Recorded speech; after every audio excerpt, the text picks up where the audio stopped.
Estimados y estimadas amigos y amigas de la maestría en Derecho de la Empresa de la Pontificia Universidad Católica del Perú, les habla el profesor Edison Tabra Ochoa, profesor de la maestría en Derecho de la Empresa y también de la Facultad de Derecho de la Universidad Católica. Me siento el día de hoy muy contento porque tenemos la presencia de un distinguido visitante, que es un profesor de la Universidad de Valencia que nos ha venido a visitar. Más que profesor, es un buen amigo y un buen consejero en todos los temas que hemos hecho y conversado. Me refiero al profesor Luis Hernando Cebrián, profesor de la Universidad de Valencia. Dentro de su CV académico podemos destacar que el profesor Cebrián es doctor por la Universidad de Valencia, ha hecho muchas estancias, él no las quiere decir, pero me gustaría destacar que él ha estado en prestigiosas universidades como Oxford, también ha estado en Heidelberg y también ha estado en Florencia y otras más también de reconocidos prestigios. También podemos destacar que el profesor Cebrián es un reconocido profesor en la materia de Derecho Mercantil, su especialidad es Derecho de Sociedades, también en temas de contabilidad empresarial y también en temas de contratos mercantiles. También podemos destacar que el profesor Cebrián dirige trabajos de investigación, tanto de licenciatura, máster y doctorado, y también cuenta con experiencia en dirigir proyectos de investigación que han sido premiados tanto por el gobierno español como por la Generalitat Valenciana. Bueno, con ello, pues quiero darle la bienvenida al profesor Cebrián. Bienvenido a la Escuela de Posgrado de la Maestría en Derecho de la Empresa, profesor. Muchas gracias, Edison. Un placer estar aquí contigo. Perfecto. ¿Qué tal sus primeros días aquí en Lima, profesor? ¿Cómo se ha sentido? Muy agradable las diferentes actividades que ha organizado la Universidad Católica. Ha sido un placer colaborar con los distintos profesores y doctores de la universidad y hemos disfrutado la estancia en esta maravillosa ciudad que es Lima y que tantos vínculos tiene con España. Perfecto, sí. Muchas gracias. Sí, quizás un poco nos pueda comentar de sus temas de investigación. Uno de ellos, por ejemplo, es que usted es especialista en Derecho de Sociedades, ¿no? Quizás nos podría un poco comentar sobre las nuevas tendencias que hay en el derecho societario hoy en día, en la actualidad.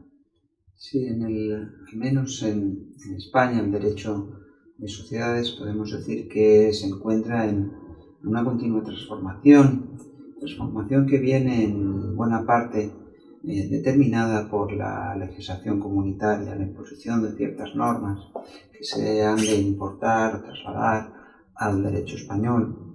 Aquí podríamos hablar de diferentes áreas de evolución del derecho, como puede ser la materia de la digitalización, que hemos tenido tiempo de conversar, áreas que tienen que ver con el gobierno corporativo, la sostenibilidad, el cumplimiento de objetivos de sostenibilidad, modificaciones estructurales, es una materia que está hoy en día, fusión, escisión, cesión global del activo y del pasivo, siendo objeto de reforma, con la finalidad de armonizar toda esta materia, a efectos que una sociedad pueda trasladar su domicilio dentro de la Unión Europea, siempre, claro está, atendiendo a determinados requisitos, a determinados condicionantes.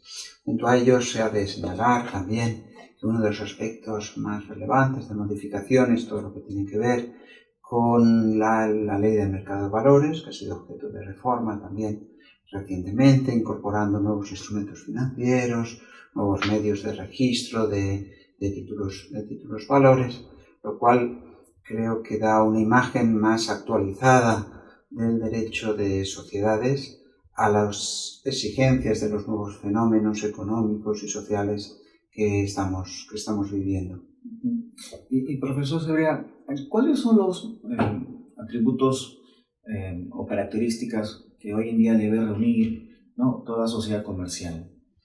Bien, dentro de las sociedades comerciales está claro que encontramos unos diferentes tipos de sociedades que vienen reflejados en la ley, tanto en la Ley General de Sociedades del Perú, como en la ley, principalmente en la Ley de Sociedades de Capital de España. En todo caso, encontramos ciertos elementos que son comunes a los diferentes tipos. Y esto nos lleva a plantear la posibilidad de pasar de un análisis en torno a las figuras típicas, tal como están reguladas, al reconocimiento de lo que podríamos denominar ciertos modelos societarios. Es decir, dentro de incluso cada tipología o en tipologías diferentes encontramos sociedades cerradas, sociedades abiertas, cotizadas, es decir, diferentes modalidades societarias que van a tener sus propias necesidades de regulación, de control, también de libertad en el establecimiento de pactos que pueden ser familiares, pactos parasociales. Es decir, que el análisis del derecho de sociedades no únicamente puede quedar enfocado desde una perspectiva, digamos, más tradicional de la identificación de los tipos, sino también de la identificación de los modelos y de las formas en las cuales los socios deciden articular sus necesidades y las características propias de cada sociedad. Perfecto. Hoy en día se habla mucho de las sociedades de beneficio o sociedades de beneficencia, ¿no? Que son en este caso en el Perú las conocidas sociedades BIC. ¿Cuál es su apreciación personal al respecto? Bien, sobre este tema del contrato de sociedad y la causa del contrato de sociedad es un tema que ya se trató en España hace mucho tiempo de la mano del profesor Girón y de la consideración del ánimo de lucro como elemento bien esencial o bien natural del contrato de sociedad, más enfocado desde esta perspectiva a un contrato de carácter organizativo, de colaboración, a la existencia de unos fines comunes.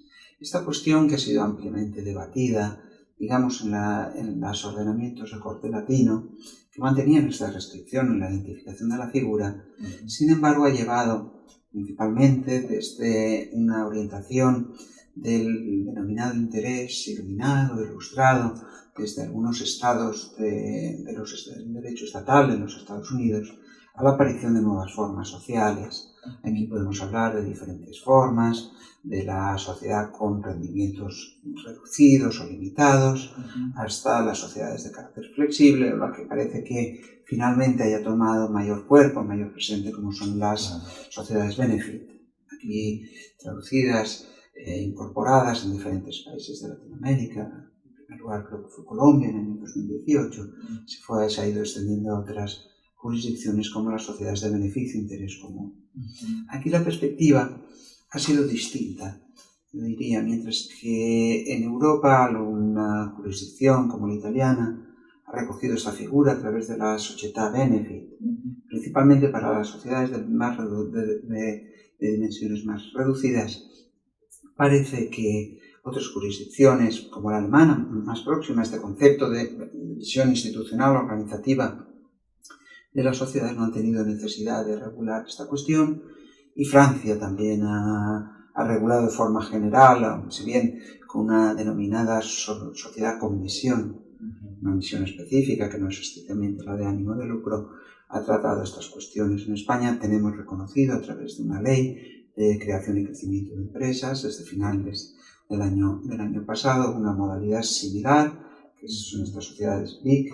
Si bien a día de hoy no tenemos, aparte de un libro blanco orientativo, no tenemos un desarrollo de la figura, tenemos que esperar a la posterior evolución normativa para saber cuál será el criterio que sigue el legislador español a la hora de regular esta especialidad de tipo social. Claro. Ahora un poco tocando también, digamos, el fenómeno del gobierno corporativo, ¿no? Que es un fenómeno que ya se viene aplicando en Europa, en Estados Unidos. ¿Cuál es su apreciación de su evolución, de su influencia que hoy en día tiene en la actividad empresarial, tanto en Europa, en Estados Unidos? Y de repente también nos puede dar su apreciación de cómo usted distingue ello en Hispanoamérica. En el gobierno corporativo, en los últimos años, principalmente a partir de la evolución del análisis económico del derecho, fue visto como una suerte de sistema a través del cual las organizaciones sociales adoptan decisiones. Es cierto que la estructura del gobierno corporativo es muy diferente en Estados Unidos y en Europa en cuanto al sistema de competencias, la función que asume la Junta General respecto de las labores de administración. Si bien en los últimos tiempos se van encontrando algunos puntos de contacto, principalmente estos puntos de contacto se encuentran, porque hay que tener en cuenta que cada ordenamiento tiene su propia tradición jurídica que se ha de respetar, por ello que tampoco en Europa encontremos una regulación armonizada del gobierno corporativo y de las diferentes formas de estructurar el órgano de administración, está alcanzando cierta relevancia a través de la regulación de los códigos de buen gobierno de las sociedades cotizadas. Es decir, esta globalización de los sistemas de gobierno corporativo tiene lugar a través de este sistema de recomendaciones. En última instancia nos encontramos con que el fenómeno da lugar a que aquellas recomendaciones que son aceptadas, generalizadas, asumidas dentro de este marco de las grandes sociedades, posteriormente se traducen en su incorporación al derecho firme o al código a la ley, en nuestro caso la ley de sociedades de capital, de manera que se encuentran, incluso en ocasiones, también reguladas con carácter general para todas las sociedades, cuando se estima que eso es conveniente para la generalidad de sociedades. En el ámbito de América Latina, también es cierto que este gobierno corporativo estadounidense seguramente haya tenido una influencia más directa en la regulación de los diferentes estados.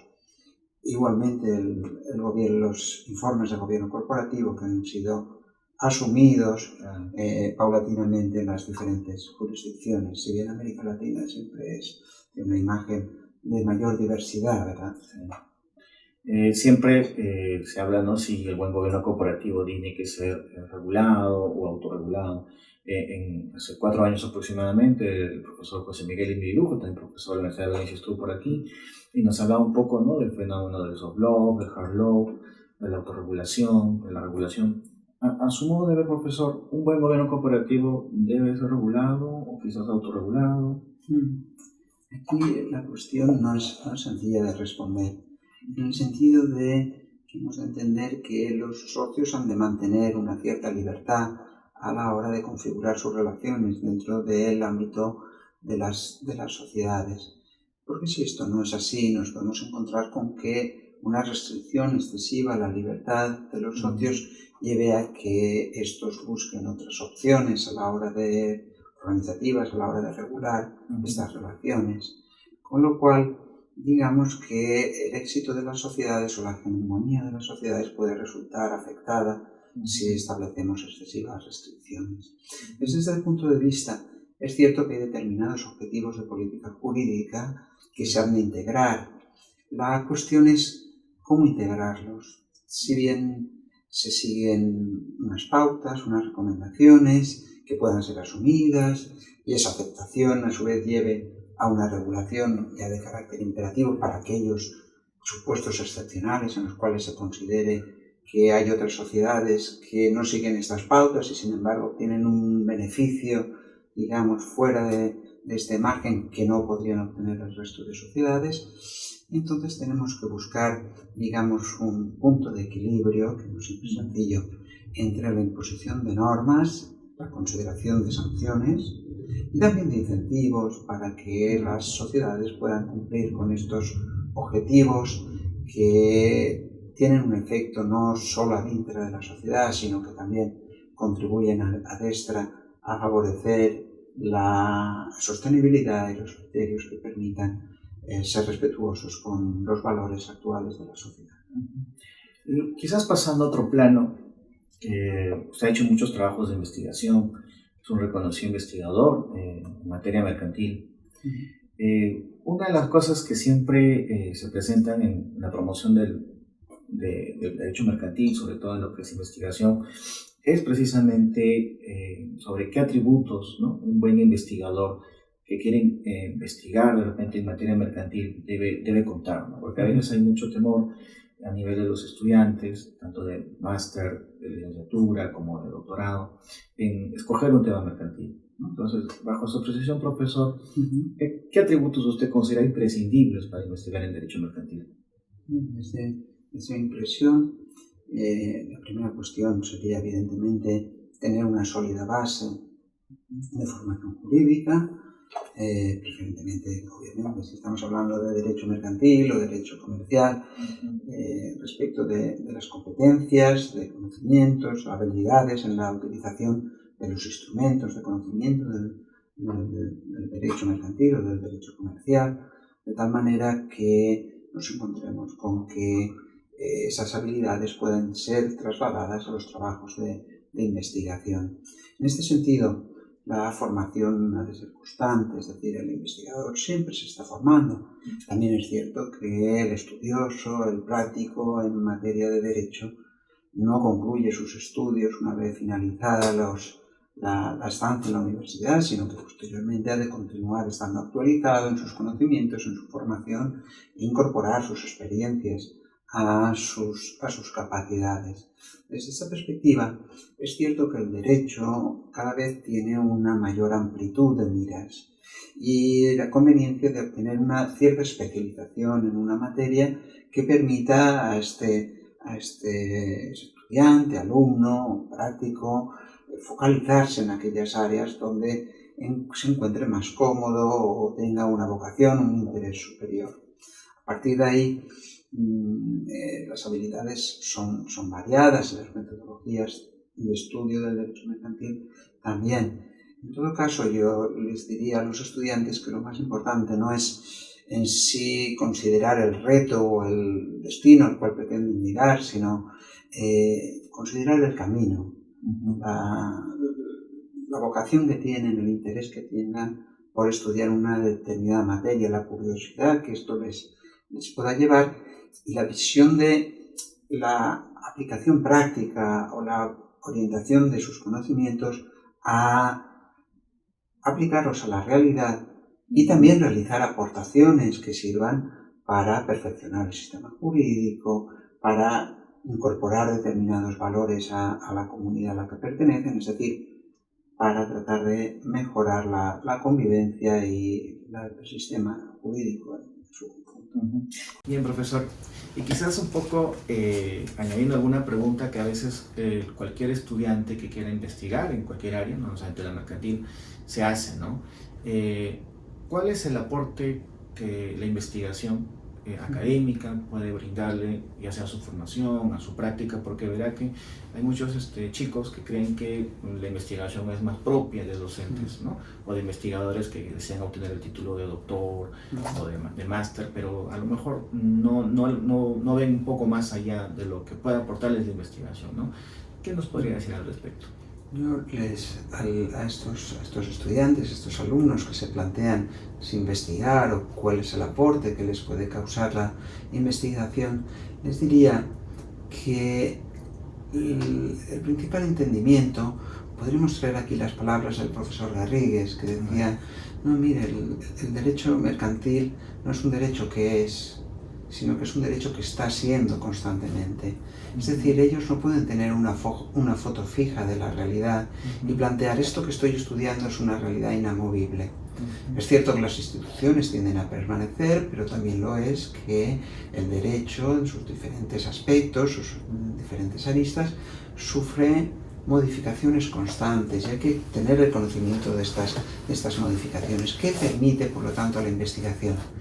La investigación va a permitir que el estudiante cuente con los instrumentos, con las habilidades, las capacidades suficientes para saber a qué fuentes dirigirse cuando se le presente un problema, cómo se entiende esa resolución judicial, esa orientación de política jurídica, que luego va a estar presente en su realidad práctica, de tal forma que el alumno no ha de entender el derecho como una materia que se estudia y se aprueba en su caso, sino que el derecho es una forma de entender códigos y de saber aplicar esos códigos, de tal manera que la investigación está aportando unos valores inmateriales que ese investigador va a llevar consigo y que cuando se le presente un problema al cual tenga que dar una solución desde el punto de vista práctico de la realidad, sea cual sea esta, pueda tener los medios, los instrumentos, las capacidades para saber cuál es la mejor respuesta que puede dar a ese problema y tener una posición, digamos, predominante respecto de otros licenciados que hayan estudiado la materia pero que no conozcan cuál es la evolución del derecho, cuál es la solución más adecuada, y la investigación en sí va a tener un valor intrínseco para su formación. Y por ejemplo, de los trabajos que usted ha investigado y también ha asesorado a varios alumnos ya en la licenciatura, en el máster, en el doctorado, ¿qué consideraciones usted tiene sobre cómo debería ser un buen trabajo de investigación enfocado al derecho mercantil o de repente a otra área? Bien, la primera cuestión, cuando yo trato con estudiantes que tienen interés en realizar un trabajo de investigación, cualquiera que sea el tipo de trabajo, porque puede ser un trabajo pues, de final de grado, de final de maestría, de máster, incluso las tesis doctorales, es plantear cuál es su ámbito de actuación, es decir, cuál es su verdadero interés o cuál es su vocación, o qué estarían ellos interesados, por qué materia estarían interesados, porque el derecho comercial, el derecho mercantil es muy amplio, podemos tener bienes inmateriales, competencia, sociedades, insolvencia, es decir, y dentro de cada una de estas disciplinas, además, contratos, títulos valores, y dentro de cada una disciplina tenemos otras especialidades, con lo cual aquí primero sería considerar cuál es su interés, cuál es el área en el cual están más interesados, cuáles son sus habilidades para poder afrontar los diferentes problemas que tengan en este ámbito, y a partir de ahí plantear las hipótesis de trabajo. Es decir, cuál es el problema que se nos presenta, qué dificultades tiene esta consideración. Y a esto hay que añadir, yo diría, no un espíritu descriptivo. El espíritu descriptivo es un aspecto que ha de ser considerado desde el punto de vista de la formación del jurista, pero no necesariamente todo lo que conoce el jurista lo tiene que trasladar a su trabajo de investigación, sino que eso ha de servir como puerto de partida del trabajo, que luego sirva para que el alumno, quien prepara el trabajo, pueda ir insertando estas consideraciones a lo largo del trabajo. Pero lo verdaderamente relevante es este espíritu crítico a la hora de enfrentar los problemas, la regulación, las realidades, de tal forma que un trabajo de investigación, en el fondo, sirva para obtener unas conclusiones, un avance sobre lo que podemos denominar el estado de la ciencia del derecho, de tal forma que signifique, en mayor o menor medida, nuevas aportaciones respecto de las cuestiones que ya están presentes en la realidad de la ciencia del derecho. Y quizás usted pues, se puede animar de repente a aconsejar a nuestros oyentes, a nuestro público jurídico, a que de repente les pueda mencionar qué temas ellos podrían investigar en el ámbito mercantil. Bueno, en el ámbito mercantil, ya le digo, son muchos los temas que se pueden investigar y que pueden ser interesantes en materia de investigación. En Europa generalmente tenemos los indicadores de los anteproyectos de regulación a nivel europeo, que luego van a tener un desarrollo y van a tener traslado en la regulación europea. Aquí los temas son muchos, desde temas de sostenibilidad, participación de las mujeres en los órganos de gobierno de las diferentes entidades, no solo de las sociedades, pero también de otras organizaciones sociales, temas vinculados a la digitalización, temas que tienen que ver con, he comentado antes, la libertad de establecimiento o las sociedades transnacionales, los grupos de sociedades. Son siempre temas que están abiertos a un amplio debate y que dan lugar a unas necesidades prácticas en el mercado que el estudio del derecho va a poder aportar a la realidad, y que siempre son interesantes para las compañías, las sociedades, las organizaciones, que a su vez pueden reclamar el asesoramiento o bien la integración laboral de aquellos alumnos que tengan un perfil orientado al conocimiento de estas materias. Muy bien. Para mí ha sido un gusto, en serio, profesor, tenerlo aquí. estos días. Sé que ahora también todavía tenemos un evento pendiente, pero no quisiera despedir este segmento, no sin antes pedirle que usted pueda dirigirse a la comunidad jurídica, ¿no? de la maestría en Derecho de la Empresa, de la Facultad de Derecho y en general, ¿no? A la comunidad académica del Perú, quizás con unas palabras finales, ¿no? Que usted estime oportuno dar. Muy bien, únicamente decirles que ha sido un placer estar aquí estos días en Lima, en la Universidad Católica, con todos los colegas y doctores peruanos y espero que tengamos la oportunidad de seguir tendiendo puentes de comunicación, de colaboración académica, que nos sirvan para enriquecer a ambas partes, ambos países, y que tengamos también la posibilidad de tener otras vías de comunicación, igual que en el ámbito europeo. Durante muchos años el programa Erasmus ha sido un programa de éxito, de